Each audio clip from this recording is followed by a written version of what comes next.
Welcome to the second part of our series on Portugal. From the famous cities along the Atlantic coast, we take you on the road less traveled to the sparsely populated but stunningly beautiful interior of the country. Portugal. In the final stretch of our Trafalgar holiday, we continue inland to historic Guimaraes, the birthplace of Portugal, and travel upriver to the ancient vineyards and wineries of the Douro Valley. We'll stop over at Viseu to enjoy its elegant cityscape and continue to Castelo de Vide and walk the picturesque alleyways of this medieval castle town before arriving at the UNESCO World Heritage Site, Évora. We bring you the final leg of our journey in Portugal with more roadside attractions, local food and wine, and intimate encounters with the friendly locals. So join us, I'm David Celdran, and this is Executive Class.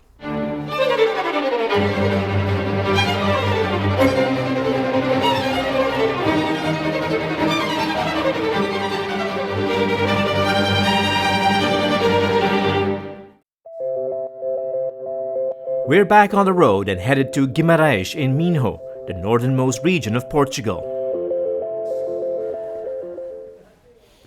Aqui nasceu Portugal. This is the birthplace of Portugal, the city of Guimaraes. And this is their first king, King Alfonso of Portugal.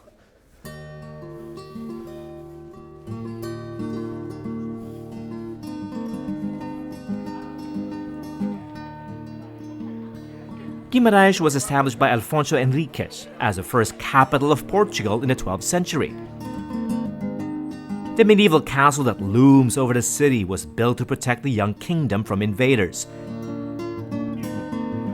Under the protection of Catholic Portuguese kings, Guimarães grew as an important political and religious center during the Middle Ages, and the many well-preserved churches, convents, and palaces are a reminder of its former glory. But that was a long time ago. Today, Guimaraes is better known for its leisurely lifestyle and quaint streetscape of wide-open squares, pretty balconied houses, and ancient cobblestone alleyways.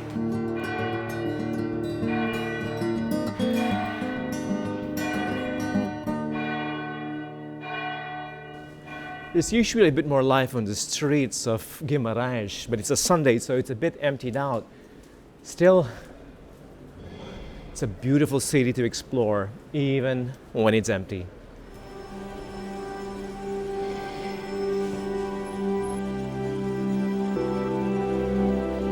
It's good to know that despite its charm and its designation as a World Heritage Site, the city is never overrun by tourists, and you'll still find a time, as I did, to enjoy the place yourself.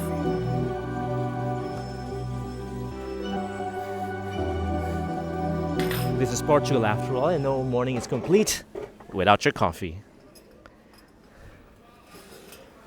And a good view. Gotta love this city.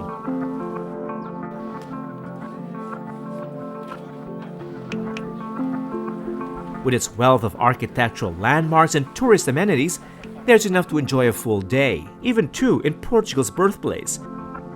But we're on a tight schedule and headed up the River Douro and across breathtaking landscape to where the country's most famous wines are made. The Douro Valley is the oldest officially demarcated wine region in the world. The grapes grown here are used to make Portugal's famous port wines and lovely though underrated table wines. We're getting off at Villarreal to visit one of the country's most famous wine estates, the Palácio de Mateus.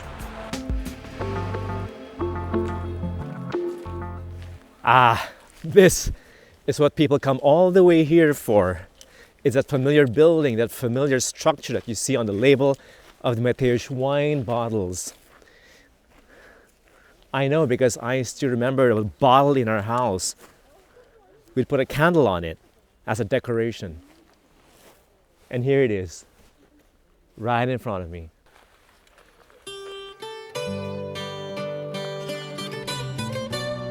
You might recognize the bottle's mandolin-like shape, more so its famous label.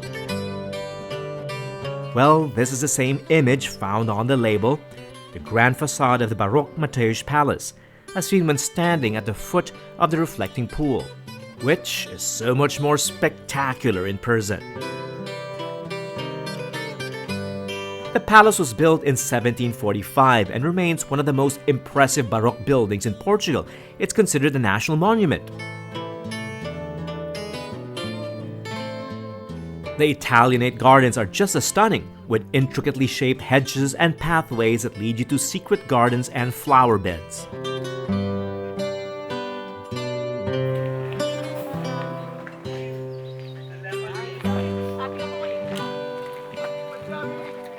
These gardens are really lovely. Clearly, the estate isn't just for wine lovers, but for those who love gardens and flowers as well. It's really beautiful here. The palace is surrounded by vineyards, with the grapes from the vine used to make the wines of the estate. If you're looking for the famous Mateus rosés, you won't find it here. They're actually not made in this estate, but they do actually have something much, much better. It's a late bottled vintage from the grapes in the estate around us, right? Around us, indeed. Exactly. So, enjoy. The wines and port of Quinta de Costa are rated highly, but if you insist on the more popular Mateus Original Rosés, many of the roadside shops sell them. The better wines are found deeper and higher up the valley, and we're headed there to see how they're made. Trafalgar's tour director, Pedro Pinto, reserved a private tour for our group at Quinta de Marocos, a boutique wine estate owned and run by Cesar Sequeira and his daughters. The Quinta, or farm, which was once a medieval monastery, is also one of the oldest wine estates in the valley, and located on a steep slope across the Douro River. Of all the places in the world where grapes have been grown, the isolated hilly and rocky hillsides of the Upper Douro is perhaps the most improbable.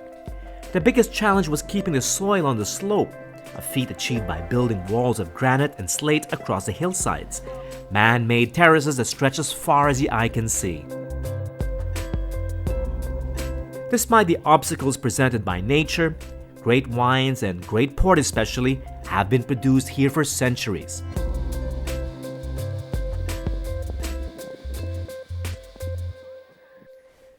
The wines of the Douro Valley, at least according to the wine experts and wine magazines, are known as the wine world's best kept secrets. Of course, it has to do with the grapes that grow here. But more than that, it's all about the terroir of the Douro. The Mediterranean climate and the abundance of sun on the slopes are ideal for the grape varieties needed for winemaking. And once harvested, the fruit is brought to the winery for pressing, which at Quinta de Marocos is still done the ancient way, stomped by foot in granite presses.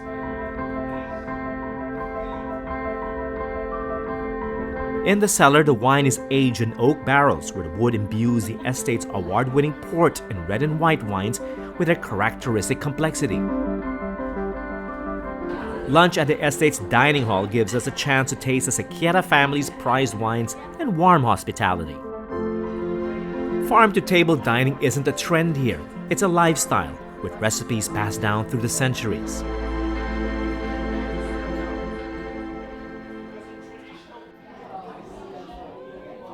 The Portuguese are really spoiled for fresh food. Those who live along the coast get fresh fish from the ocean. Those that live in the farm get fresh vegetables, and in my case, chicken right from the farm.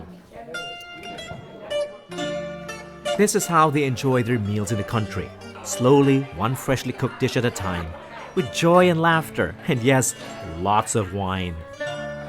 The Sequeirina wines are superb, of course, straight from the cellar a few steps away.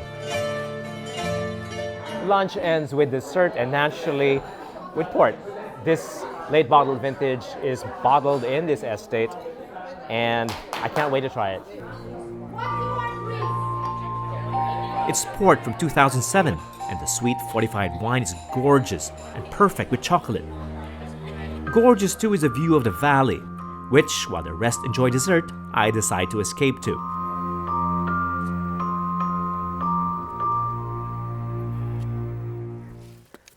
There's still a few grapes left on the vine, but the harvest is largely over. But it's this time of year, autumn, when the Douro Valley is at its finest and most beautiful. It's when the leaves on the vine change color.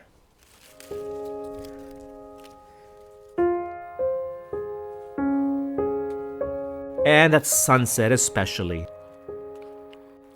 No doubt few places in the world I've been to are as beautiful as the upper Douro Valley.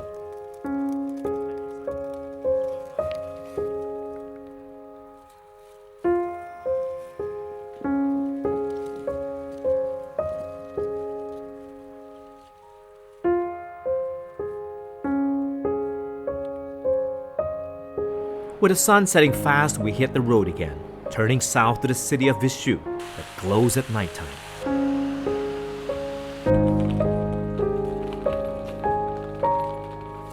We've arrived in Viseu just in time to witness another favorite Portuguese pastime.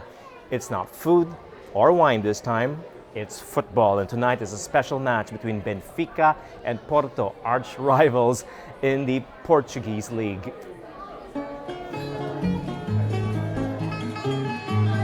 Like with their food and wine, the Portuguese are just crazy about football. And watching them watch is just as entertaining as the match. Whether it's in the hotel bar or in the main square, football in Portugal is inescapable. Now, it might seem a bit calm here. Well, the local team isn't playing and it's about 6 degrees out here. Still, these two teams can bring out the passion in the Portuguese.